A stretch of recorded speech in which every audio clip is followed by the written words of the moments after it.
यत्पादाम्बुजरेणुवा स्यानापितान्यजाचार्यां प्रणमामि मुहुर्मुहुः यदनुग्रहतो जन्तु सर्वदुःखातिगो भवेत् तमहं सर्वदा वन्दे श्रीमद्वल्लभनन्दनम् अज्ञानतिमिरान्धस्य ज्ञानाञ्जनशलाकया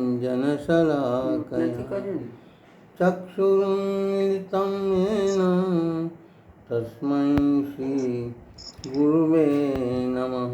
म्यूट कर दे कहीं हमारे पास नमामि हृदये शेषे लीलाक्षिराब्धिसायिनां लक्ष्मीसहस्रलीलाभिः सेव्यमानं कलानिधिं चतुर्भिश्च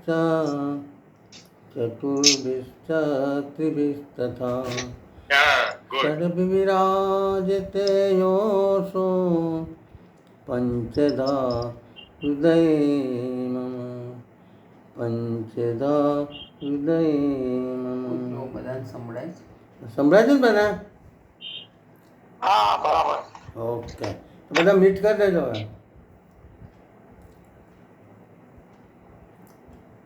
અહમ હરે તવ પાદે કમલ દાસાનુદાસો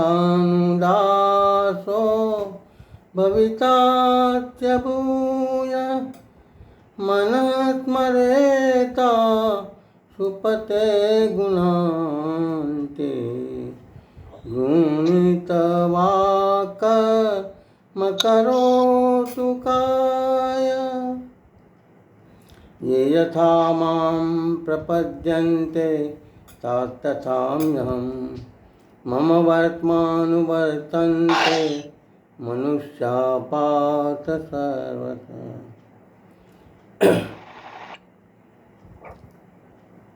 योगस्थ कुरु कर्माणि संगं त्यक्त्वा धनञ्जय सिद्धयो असिद्धयोः समो भूत्वा समत्वं योगमुच्यते। कर्मणपि तस्य देवस्य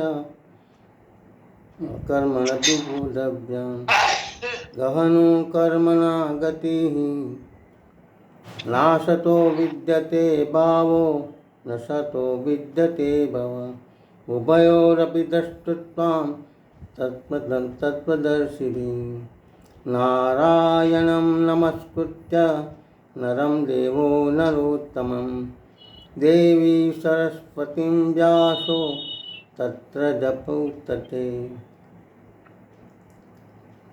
कृष्ण हरे कृष्ण, एक मिनट भगवान नाम, हरे कृष्ण कृष्ण कृष्ण हरे हरे हरे कृष्ण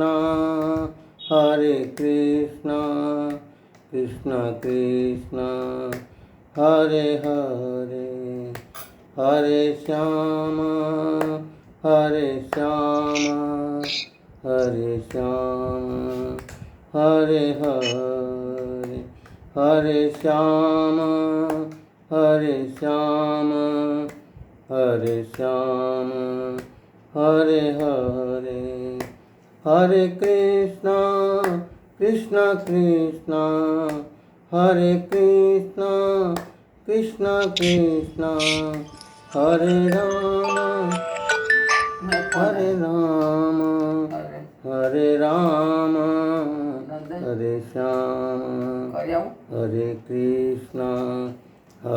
कृष्ण कृष्ण कृष्ण हरे हरे हरे श्याम हरे श्याम हरे श्याम हरे श्याम। जय राधा माधव जय कुंजे बिहारी, जय राधा माधव, जय कुंजे बिहारी, जय गोपी जन वल्लभ, जय गोपी जन वल्लभ, जय कुंजे बिहारी। સર્વેને જય શ્રી કૃષ્ણ. તો આજે આપણે ભગવદ્ ગીતાનો બીજો અધ્યાય એની શરૂઆત કરીએ છીએ. તો ભગવદ્ ગીતાના અધ્યાયમાં 72 શ્લોક છે. 72 શ્લોક છે. અને એ 72 શ્લોક એનું વર્ગીકરણ આ પ્રમાણે છે. 2 થી 6 શ્લોકમાં, 1 થી 6 શ્લોકમાં બરાબર તાર પગે અર્જુનને બરાબર ના તો બેસી જાય એક વાર. નથી સંભળાતું? બરાબર સંભળાતું ને તને? તો 1 થી 6 શ્લોકમાં ભગવાન અર્જુનને જે ઠપકો આપે છે એ ઠપકો શું છે આ 1 થી 6 શ્લોકમાં આપણે જોઈશું. 7મો શ્લોક જે છે એ 7મો શ્લોક એમાં અર્જુન ભગવાનને શરણે આવે છે એની વાત છે. જે 11 થી 30 શ્લોકમાં શોકગ્રસ્ત અર્જુનના શોકની નિવૃત્તિ માટે ભગવાન અર્જુનને જે શરીર અને આત્માની ભિન્નતા એનો ઉપદેશ આપે છે. દેહીના સંબંધો, શરીર અને આત્મા વચ્ચેનો સંબંધ એની વાત આ 11 થી 30 શ્લોકમાં ભગવાન કરે છે. ત્યાર પછીના 32 થી 38 શ્લોકમાં ભગવાન અર્જુનને પોતાનો જે ક્ષત્રિય તરીકેનો સ્વધર્મ છે એ સ્વધર્મ એટલે કે પોતાના કર્તવ્યની વાત ભગવાન 32 થી 38માં શ્લોકમાં અર્જુનને સમજાવે છે. અને 39 થી 46મો શ્લોક જે છે એમાં ભગવાને કર્મયોગનો જે મહિમા છે, વોટ ઇઝ ઇમ્પોર્ટન્સ ઓફ કર્મ, આ કર્મયોગનો મહિમા આ 39 થી 46 શ્લોકમાં ભગવાન સમજાવે છે. અને 47 થી 54મો શ્લોક જે છે એમાં કર્મયોગનું સ્વરૂપ ભગવાન સમજાવે છે. એટલે કે સમજતો યોગ શું છે, આ સમજતો યોગની વાત 47 થી 54ના શ્લોકમાં કરે છે. અને પછી 55 થી 72 શ્લોકમાં ભગવાન સ્થિત પ્રજ્ઞના લક્ષણો, જે અર્જુન પ્રશ્ન પૂછે છે, સ્થિત પ્રજ્ઞાની જે વાત છે એ સ્થિત પ્રજ્ઞાના લક્ષણો ભગવાન અર્જુનને કહે છે. તો આ રીતે આ 72મો અધ્યાય, બીજો અધ્યાય એના 72 શ્લોક છે. અને 72 શ્લોકમાં આપણે જોઈશું કે આપણી જે પહેલા અધ્યાયમાં અર્જુનની વિષાદ યાત્રા જે છે એ વિષાદ યાત્રા એને પ્રસાદની યાત્રામાં લઈ જવા માટે ભગવાન અર્જુનને જે ઉપદેશ આપવાની શરૂઆત કરે છે 11મા શ્લોકથી, એની વાત આપણે કરીશું. એટલે કે આ વિષાદથી પ્રસાદની યાત્રા, સંશયથી સમાધાનની યાત્રા, પ્રશ્નથી કૃષ્ણની યાત્રા, આ યાત્રાનો માર્ગ બહુ જ લાંબો છે. 18 અધ્યાયમાં ભગવાન ધીરે ધીરે અર્જુનને પોતાની જે વિષાદની ભૂમિકા છે એ વિષાદની ભૂમિકામાંથી કઈ રીતે અર્જુનને આ નષ્ટો મોહ સ્મૃતિ લબ્ધા સંપૂર્ણ શરણાગતિની વાત કરે છે. બીજી વાત કે ભગવદ્ ગીતામાં આ પહેલો ગ્રંથ છે કે જેમાં ભગવત પ્રાપ્તિ માટેના જે 3 યોગ છે, માર્ગ છે, એની વાત આ ભગવદ્ ગીતામાં ભગવાને કરી છે. તો આપણે જોઈશું કે 1 થી 6 અધ્યાય જે છે એમાં ભગવાન એક કર્મ યોગની વાત કરી છે, કર્મનું મહત્વ શું છે. ત્યાર પછી 7 થી 12 અધ્યાયમાં ભગવાન ભક્તિ યોગની વાત કરે છે અને 13 થી 18 અધ્યાયમાં ભગવાન જ્ઞાનની વાત કરે છે. તો કર્મ, ભક્તિ અને જ્ઞાન આ ત્રણે દ્વારા ભગવાન અર્જુનનો આ વિષાદ, એનો જે મોહ છે એને ભગવાન કેવી રીતે દૂર કરે છે સ્ટેપ બાય સ્ટેપ, એની વાત આપણે કરીશું. કોણ છે ચાલુ? અવાજ આવે છે કોઈનો? તો ભગવદ્ ગીતાનો આ જે બીજો અધ્યાય છે, એ બીજો અધ્યાય એ બહુ જ મહત્વનો અધ્યાય છે. કારણ કે આ અધ્યાયમાં આપણે જોઈશું કે ભગવદ્ ગીતાનો સંપૂર્ણ સાર એ આ ભગવદ્ ગીતાના બીજા અધ્યાયમાં છે. એટલે કે ભગવદ્ ગીતાનો બીજો અધ્યાય એ ભગવદ્ ગીતામાં ભગવાન જે ઉપદેશ આપે છે એ ઉપદેશ એ આ બીજા અધ્યાયથી શરૂઆત જે કરે છે, પણ બીજો અધ્યાય એનું ફાઉન્ડેશન છે, મૂળ છે, એનો સાર છે. અને એમાં પણ એટલે કે જે રીતે ભાગવતનો 10મ સ્કંદ એ સમગ્ર ભાગવતનું હૃદય છે, પ્રાણ છે, એ રીતે આ ભગવદ્ ગીતા પણ નો બીજો અધ્યાય એ સમગ્ર ભગવદ્ ગીતાનો સાર શું છે એની વાત ભગવાન જે કરે છે આપણે જોઈશું. અને એમાં પણ 7મો શ્લોક જે છે એ 7મો શ્લોક એ ભગવદ્ ગીતાનું હાર્ટ છે, પ્રાણ છે, હૃદય છે. જે રીતે ગોપી ગીત ભાગવતમાં એ 10મ સ્કંદનું પ્રાણ છે સમગ્ર ભાગવતનું, એમાં એ રીતે આ ભગવદ્ ગીતાનો આ 7મો શ્લોક એ પણ આપણે જોઈશું કે આમાં ભગવાને આ કઈ રીતે કર્યું છે.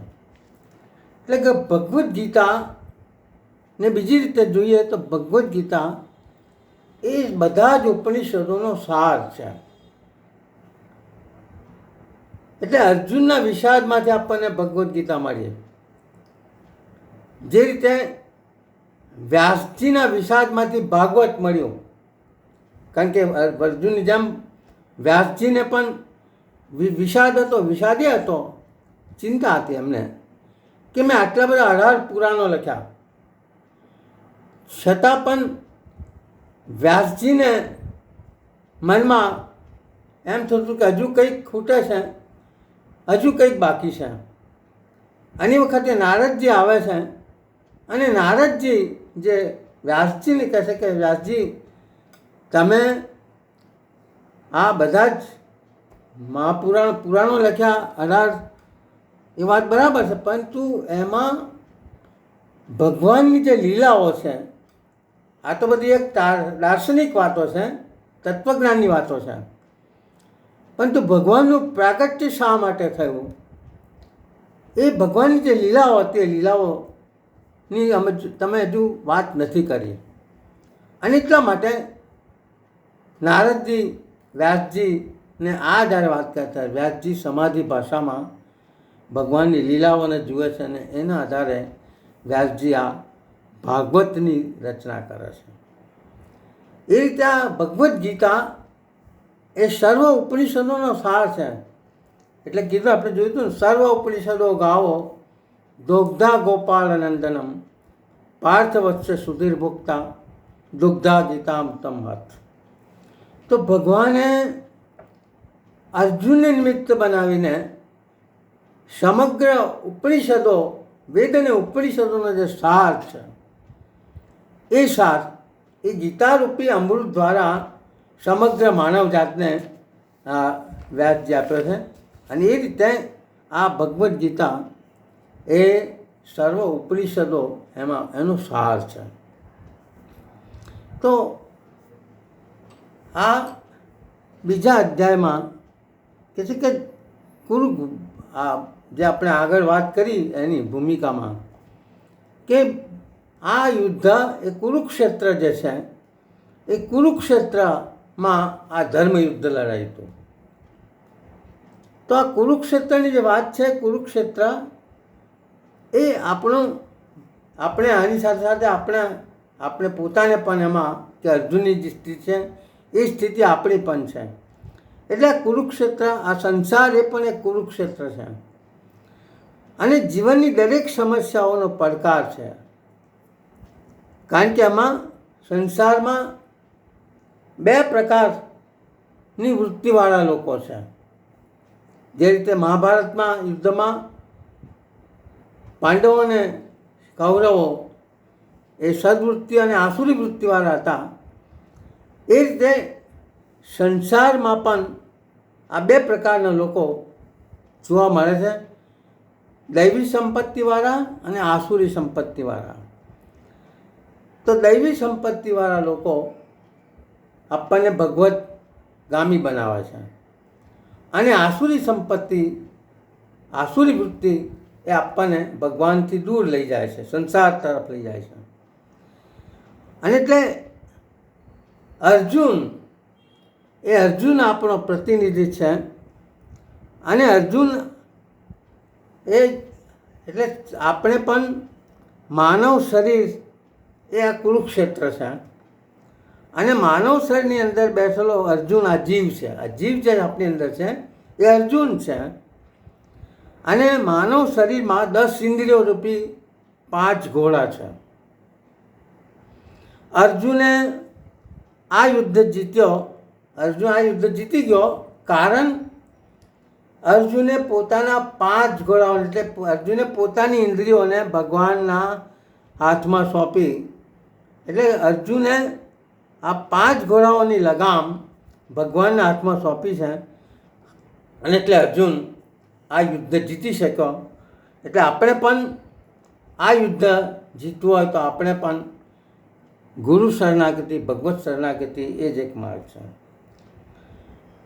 તો આમાં માણસની વૃત્તિઓ છે, વૃત્તિઓ જોઈએ તો સતયુગ એ ધર્મપરાયણ હતો કે ત્યાં એ વખતે બધા લોકોમાં દૈવી વૃત્તિઓ જ હતી, સદવૃત્તિઓ હતી, સત્યની ઉપાસના કરનારા હતા, પવિત્ર જીવન જીવનારા હતા. સતયુગમાં આ આસુરી વૃત્તિવાળા લોકો નહોતા. ત્રેતાયુગમાં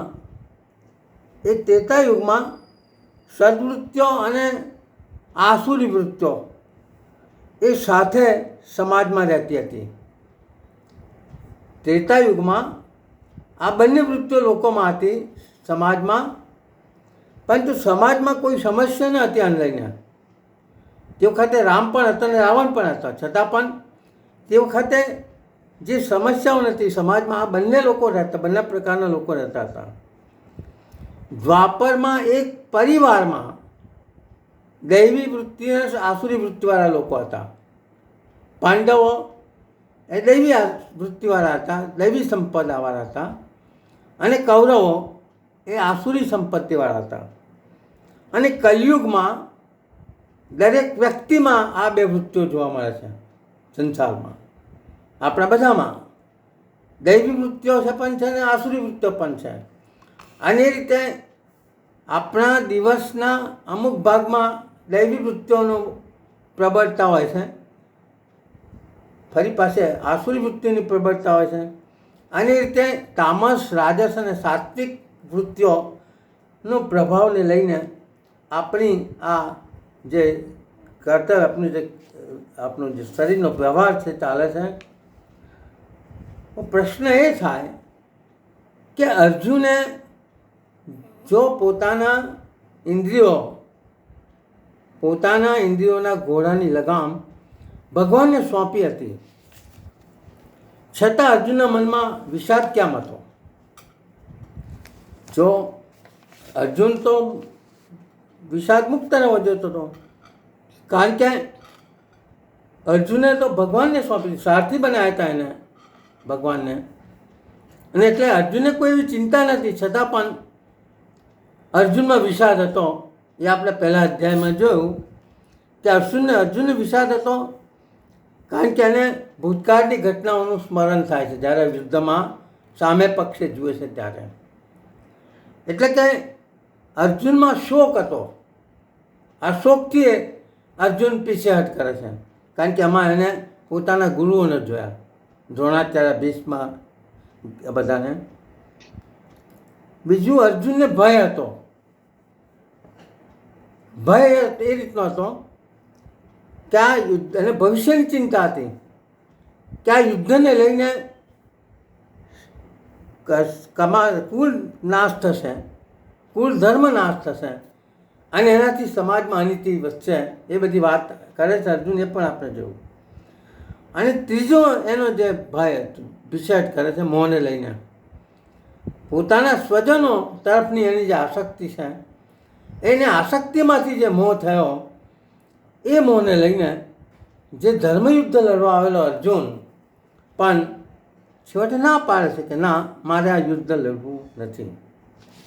તો આ ત્રણેયને લઈને અર્જુન એ ભગવાન એના સારથી હોવા છતાં પણ અર્જુન યુદ્ધ લડવાની ના પાડે છે.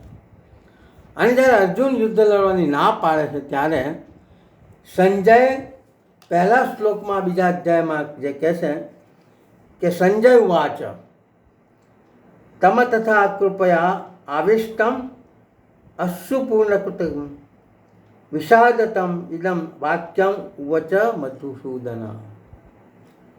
એટલે કે સંજય આ બધું જુએ છે જ્યારે અર્જુન આ રથમાં બેસી જાય છે ત્યારે ધૃતરાષ્ટ્રને જે સંજય વર્ણન કરે છે કે કરુણાથી ઘેરાયેલો, તેમજ આંસુ ભરેલા અને વ્યાકુળ નેત્રવાળા શોક કરતા અર્જુનને ભગવાન મધુસૂદને આ વાક્યો કહ્યા.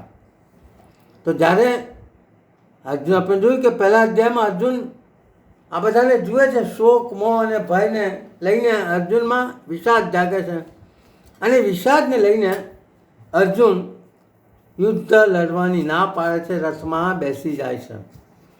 અને અર્જુનની આ સ્થિતિ જોઈને ભગવાન હવે બીજા શ્લોકમાં જે વાત કરે છે, અર્જુનને કહે છે કે બીજાને ત્રીજા શ્લોકમાં ભગવાન અર્જુનને જે ઠપકો આપે છે એ શું આપે છે?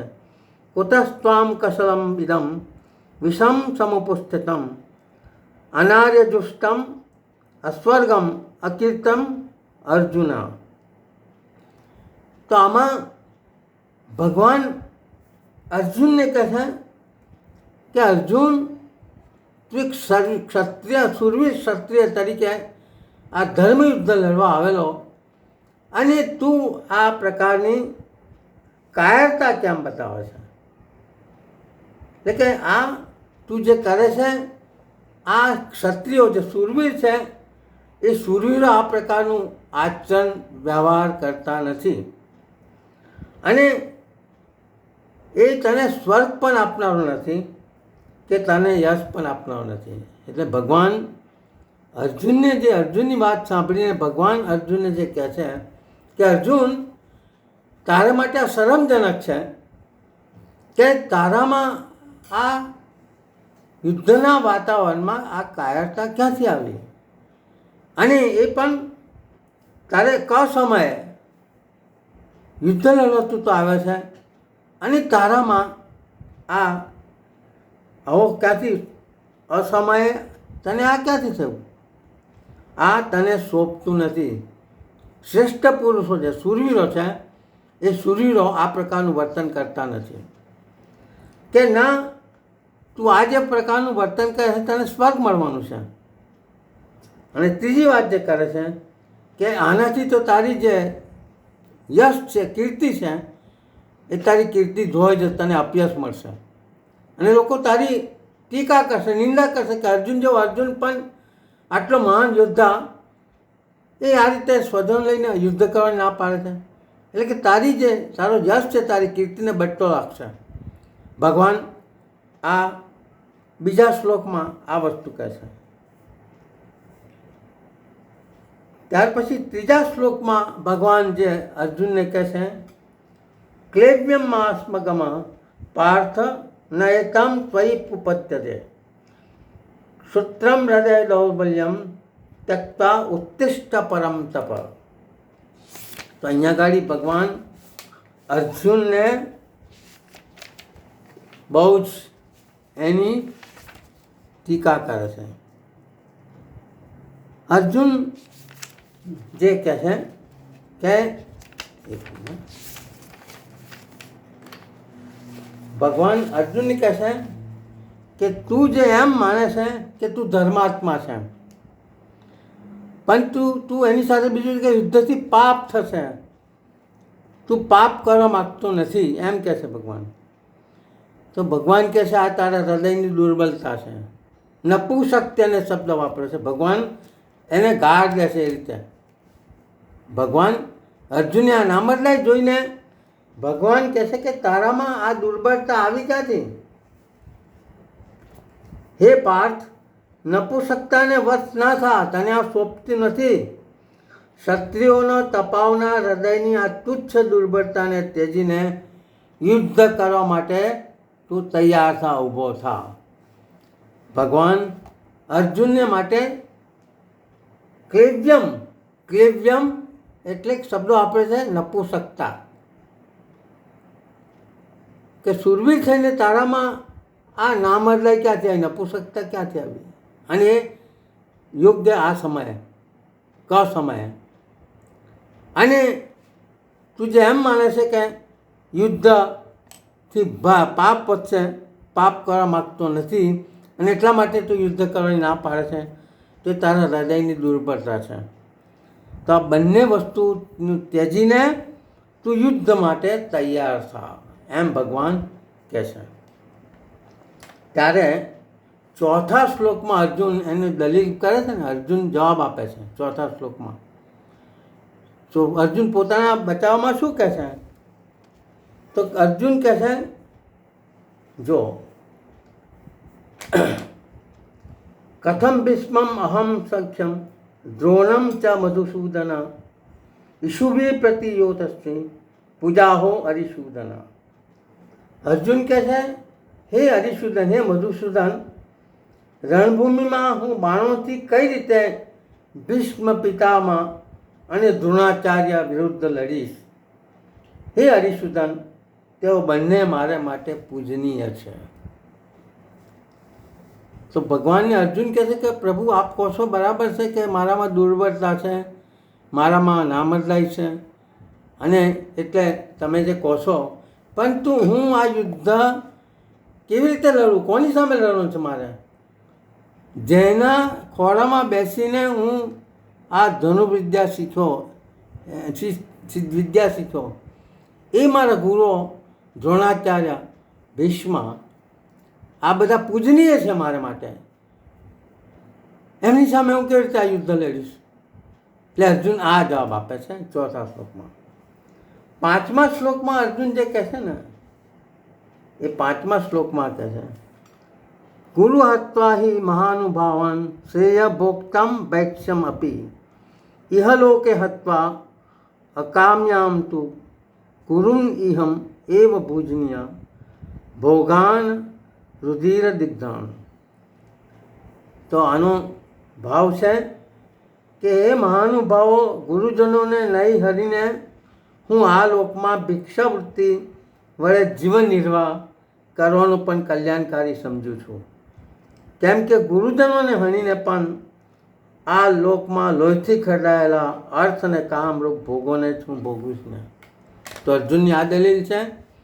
અર્જુન કહે છે કે આ બધા મહાનુભાવો, આ બધા પૂજનીય છે, એમની સામે હું કેવી રીતે લડીશ?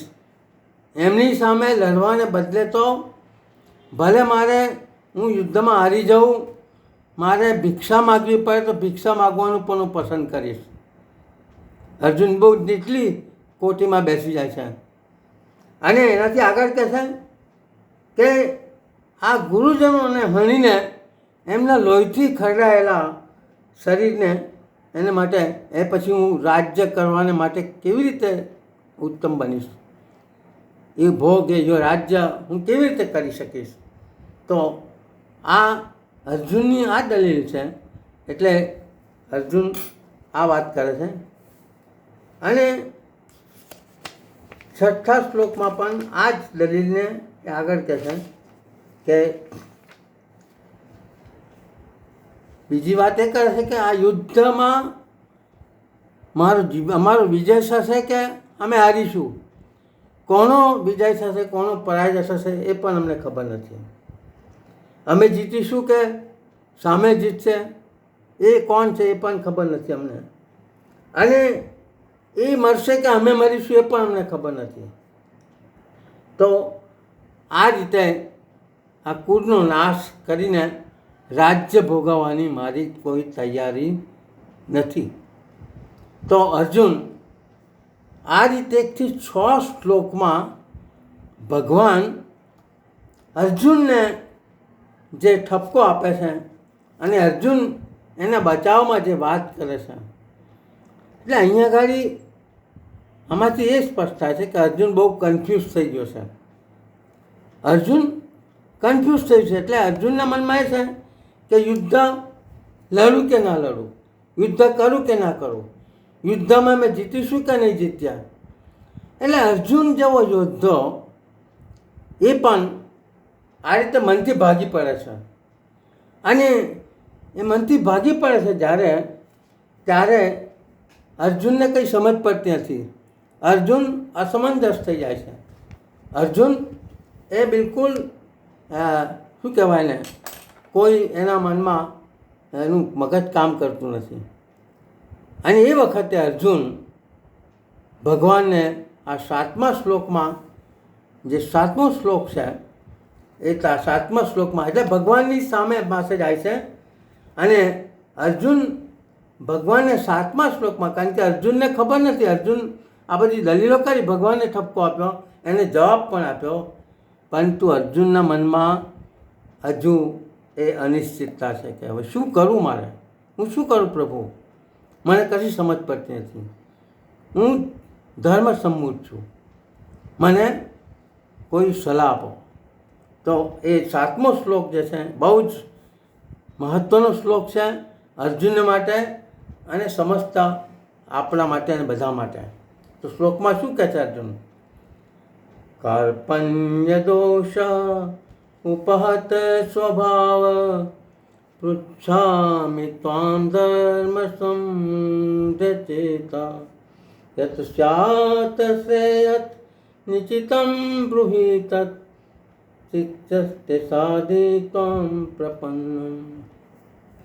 તો કાર્પણ્ય દોષ ઉપહત સ્વભાવ પૃચ્છામિ ત્વામ ધર્મ સમૂઢ ચેતા યત શાત શ્રેયત નિશ્ચિતમ બ્રૂહિ તન્મે શિષ્યસ્તેહમ સાધિ ત્વામ પ્રપન્નમ. તો અર્જુન શું કહે છે કે આ કાયરતારૂપી દોષને લીધે જેનો સ્વભાવ નષ્ટ થયો છે એવો તથા ધર્મની બાબતમાં મોહચિત્ત થયેલો હું આપને પૂછું છું કે જે નિશ્ચિત રૂપે કલ્યાણકારી સાધન હોય તે મને કહો, કેમ કે હું આપનો શિષ્ય છું, આપને શરણે આવેલો છું, મને ઉપદેશ આપો. તો આમાં આ જે શ્લોક છે એ શ્લોક એ ભગવદ્ ગીતાનો એક અદ્ભુત શ્લોક છે. કારણ કે અહીંયા અર્જુનનું આખો જે ભગવાન પ્રત્યેનો એનો જે દૃષ્ટિકોણ, ભગવાન પ્રત્યેની એની જે એનો સંબંધ છે ભગવાન સાથેનો, એ મિત્ર મટીને અર્જુને પોતે શિષ્ય બને છે ભગવાનનો. શિષ્યસ્તેહમ સાધિ ત્વામ પ્રપન્નમ. પ્રભુ આપણે શરણે આવે છું, મારે માટે જે શ્રેયસ્કર કલ્યાણકારી હોય એ મને કહો. તો એટલે અર્જુન જે અત્યાર સુધી મોહ અને અજ્ઞાનરૂપી અંધકારમાં ખોવાઈ ગયો હતો, અર્જુન જે અત્યાર સુધી એટલે પહેલા અધ્યાયમાં જે મોહ અને અજ્ઞાનરૂપી અંધકાર હતું એમાં ખોવાઈ ગયો હતો, તે હવે નવા માર્ગ ઉપર જવા તૈયાર થઈ રહ્યો છે. બહુ મહત્વની વાત છે. અર્જુન એ સ્વીકારે છે ધીરે ધીરે કે પ્રભુને કહેશે કે હું ધર્મસંમત થઈ ગયો છું મારો સ્વભાવની દુર્બળતાને કારણે. અને એટલે કે નવા માર્ગ જવા માટે એટલે કે મારે માટે જે શ્રેયસ્કર અને કલ્યાણકારી માર્ગ હોય એ મને બતાવો. એટલે નવા માર્ગ ઉપર જવા તૈયાર થશે. અને આ માર્ગ એ કયો છે? આ માર્ગ છે પ્રકાશનો, આ માર્ગ છે જ્ઞાનનો. એટલે ભગવાનને અર્જુન કહે છે મારામાં જે અજ્ઞાનરૂપી અંધકાર છે એ અજ્ઞાનરૂપી અંધકાર મારો દૂર કરો એ માટે આપણા શરણે આવે છું. એટલે આ શ્લોકમાં અર્જુન એક નવી દિશામાં જવાની તૈયારી સાથે ભગવાનને આ પ્રાર્થના કરે છે કે મારા આ માર્ગ છે પ્રકાશનો, આ માર્ગ છે અજ્ઞાનનો. જે માર્ગની ઈચ્છા એટલે આપણે પણ આજે બધા ને આજે અર્જુનની જેમ આપણે પણ આપણા સ્વધર્મથી વિમુખ થયા છે. અને એટલે આપણે પણ મોહ અને અજ્ઞાનરૂપી અંધકારમાં અટવાયેલા છે. તો અર્જુનની જ વાત નથી, પરંતુ અર્જુને જે વાત કરી કે અર્જુન તો સ્વીકાર્યું એની દુર્બળતાને અને ભગવાનના શરણે આવ્યો. પરંતુ આ સંસારના આપણે જે બધા માણસો છે એ પણ આપણે પણ આ અંધકારને અજ્ઞાનમાં સંસારની અહંતા મમતા સ્વજન શક્તિને લઈને એટલે અર્જુન હવે ભગવાનની શરણાગતિ લેવા કહે છે પ્રભુ હવે હું આપનો શિષ્ય બન્યો છું, મારે માટે જે ઉચિત અને કલ્યાણકારી હોય તે મને કહો અને માર્ગદર્શન આપો. તો અહીંયા અર્જુન ભગવાનને પોતાને માટે જે શ્રેયસ્કર અને કલ્યાણકારી હોય એ કહેવાની વાત કરશે. અર્જુન ભગવાનની શરણાગતિ લે છે અને એટલા માટે એટલે મહાભારતનું યુદ્ધ એક ઇતિહાસ રચવાની દિશામાં આગળ વધી રહ્યું છે. અર્જુનની આ શરણાગતિમાંથી એ સંકેત મળે છે કે મહાભારતનું યુદ્ધ જે અર્જુનની પીછેહટને લઈને અર્જુન યુદ્ધ કરવાની ના પાડે છે તો કદાચ શું થયું હોત, અર્જુન તો ન લડ્યો હોત તો. પરંતુ અર્જુન જ્યારે આ પોતાની શરણાગતિ સ્વીકારીને ભગવાનને ઉપદેશ આપે, શરણે જાય છે, ત્યારે મહાભારતનું યુદ્ધ એક ઇતિહાસ, એક નવી દિશા તરફ જવાની ગતિ કરે છે. અને ભગવદ્ ગીતાનો અમૂલ્ય જ્ઞાનની દિશામાં આપણે આગળ વધવાની એક જ્યોત પ્રગટાવી છે.